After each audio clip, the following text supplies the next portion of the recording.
ഹായോ നമ്മൾ ഇന്ന് വന്നിരിക്കുന്നത് നിങ്ങൾ പ്ലസ് ടുവിന് അല്ലെങ്കിൽ പ്രീ ഡിഗ്രിക്ക് മാത്തമാറ്റിക്സ് ഒരു പേപ്പറായിട്ടോ അല്ലെങ്കിൽ ബയോളജി ഒരു പേപ്പറായിട്ടോ പഠിക്കുകയും ശേഷം ഏതെങ്കിലും ഒരു വിഷയത്തിൽ ബിരുദവും ഉണ്ടെങ്കിൽ നിങ്ങൾക്ക് വളരെ പ്രധാനപ്പെട്ട ഒരു ജോലി ഓപ്പണിംഗ് ആണ് നിങ്ങളുടെ മുമ്പിൽ വരുന്നത്. കേരള PSC ഉടൻ നോട്ടിഫിക്കേഷൻ വിളിക്കും എന്ന് കരുതുന്ന ഒരു പോസ്റ്റാണ് ഡയറി ഫാം ഇൻസ്ട്രക്ടർ എന്ന് പറയുന്നത്.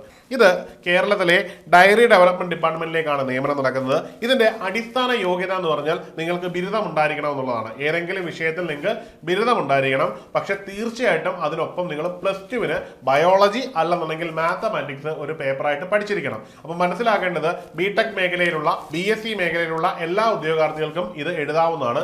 മാത്രമല്ല BA പോലുള്ള കോഴ്സുകളോ അല്ലെങ്കിൽ BCom പോലുള്ള കോഴ്സുകളോ ആണ് നിങ്ങൾ എടുത്തതെങ്കിലും പ്ലസ് ടുവിന് നിങ്ങൾ ബയോളജി അല്ലെങ്കിൽ മാത്തമാറ്റിക്സ് പഠിച്ചിട്ടുണ്ടെങ്കിലും നിങ്ങൾക്ക് എന്ത് ചെയ്യാം, ഈ ഒരു പോസ്റ്റ് എഴുതാമെന്നുള്ളതാണ്. അപ്പോൾ വളരെ വലിയ ഒരു ഏരിയയിലുള്ള നമ്പർ ഓഫ് കാൻഡിഡേറ്റ്സിന് അപേക്ഷിക്കാൻ പറ്റുന്ന ഒരു പോസ്റ്റ് തന്നെയാണ് നിങ്ങളുടെ മുമ്പിൽ വന്നിരിക്കുന്നത്. അതിനുള്ള നോട്ടിഫിക്കേഷൻ ഏറെക്കുറെ ഉടൻ തന്നെ പ്രതീക്ഷിക്കേണ്ടതുമാണ്. കാരണം ഇതിന്റെയും റാങ്ക് ലിസ്റ്റിന്റെ കാലാവധി കഴിയുന്ന മുറയ്ക്ക് PSC നോട്ടിഫിക്കേഷൻ ഇട്ട് നിയമനം നടത്തുന്ന ഒരു പ്രവണത കണ്ടുവരുന്നതുകൊണ്ട് തന്നെ ഇതിന്റെയും റാങ്ക് ലിസ്റ്റ് കാലാവധി കഴിയുമ്പോഴേക്ക് പുതിയ റാങ്ക് ലിസ്റ്റ് വരുന്ന രീതിയിൽ PSC സിസ്റ്റമാറ്റിക് ആയിട്ട് മുമ്പോട്ട് പോകുമെന്ന് നമുക്ക് പ്രതീക്ഷിക്കാം. അപ്പോൾ തയ്യാറെടുത്തിരിക്കേണ്ടത് നമ്മുടെ ഉത്തരവാദിത്തമാണ്. എങ്കിൽ മാത്രമേ നമുക്ക് ഈ ഒരു എക്സാമിനേഷൻ കോമ്പീറ്റ് ചെയ്ത് കയറാൻ പറ്റുകയുള്ളൂ. ഇനി ഈ ഒരു എക്സാമിനേഷനെ പറ്റി പറയുകയാണെങ്കിൽ ഇതിന്റെ സാലറി ലെവൽ എന്ന് പറഞ്ഞാൽ 35,600 തുടങ്ങി 75,400 അവസാനിക്കുന്ന അത്യാവശ്യം ആകർഷകമായ ഒരു സാലറി സ്കെയിൽ തന്നെയാണ്. പ്രായപരിധിയിൽ പ്രത്യേകിച്ച് മാറ്റമൊന്നുമില്ല. 19 വയസ്സ് മുതൽ 36 വയസ്സ് വരെ പ്രായമുള്ള എല്ലാവർക്കും അപേക്ഷിക്കാൻ പറ്റുന്ന പോസ്റ്റാണ്. ജനറൽ കാറ്റഗറിയുടെ കാര്യമാണ്. OBC വിഭാഗങ്ങൾക്ക് 3 വയസ്സും അതുപോലെ തന്നെ SC/ST വിഭാഗങ്ങൾക്ക് 5 വയസ്സ് വരെയും ഇളവ് ലഭിക്കും എന്നത് സാധാരണഗതിയിലുള്ള ഒരു പ്രിവിലേജ് ആണ്. അത് നിങ്ങൾക്ക് ലഭിക്കുന്നതാണ്. അപ്പോൾ ഈ കാറ്റഗറിയിലുള്ളവർക്ക് ഈ പ്രായപരിധിയിലും അപേക്ഷിക്കാവുന്നതാണ്. ഇനിയും ഇതിന്റെ കാറ്റഗറി നമ്പറും DOEയുടെയും വിശദ വിവരങ്ങളാണ് നമ്മൾ നോക്കുന്നത്. ഇതിന്റെ നോട്ടിഫിക്കേഷൻ വന്നത് 2022 അതിൽ 691/2022 എന്ന നമ്പറിലായിരുന്നു നോട്ടിഫിക്കേഷൻ വന്നത്. ഇതിന്റെ DOE നിലവിൽ വന്നത് 5/12/2024 കട്ട് ഓഫ് മാർക്കായിട്ട് അന്ന് വന്ന 63 മാർക്കുമായിരുന്നു. അന്ന് എക്സാമിനേഷനിൽ മാക്സിമം മാർക്ക് വന്ന 86 മാർക്കായിരുന്നു ടെസ്റ്റിൽ.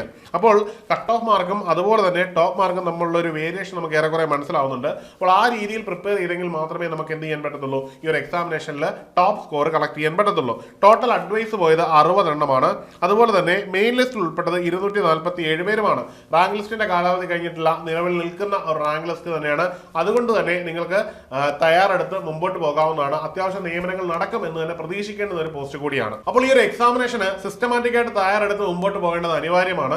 PSCയുടെ മാറിയ പ്രവണത അനുസരിച്ച് നോട്ടിഫിക്കേഷൻ വന്ന് മാസങ്ങൾക്കുള്ളിൽ തന്നെ എക്സാമിനേഷൻ നടക്കുന്ന ഈ ഒരു കാലഘട്ടത്തിൽ സിസ്റ്റമാറ്റിക് ആയിട്ട് തയ്യാറെടുത്ത് മുമ്പോട്ട് പോയെങ്കിൽ മാത്രമേ ഈ ഒരു ജോലി നിങ്ങൾക്ക് സ്വന്തമാക്കാൻ കഴിയുകയുള്ളൂ. മാത്രമല്ല നല്ല മാർക്കോട് കൂടി തന്നെ ആദ്യത്തെ റാങ്ക് ലിസ്റ്റിൽ ഇടം നേടിയെങ്കിലേ നിങ്ങൾക്ക് പ്രൊമോഷൻ സാധ്യതകളും പെട്ടെന്ന് ലഭിക്കുകയുള്ളൂ.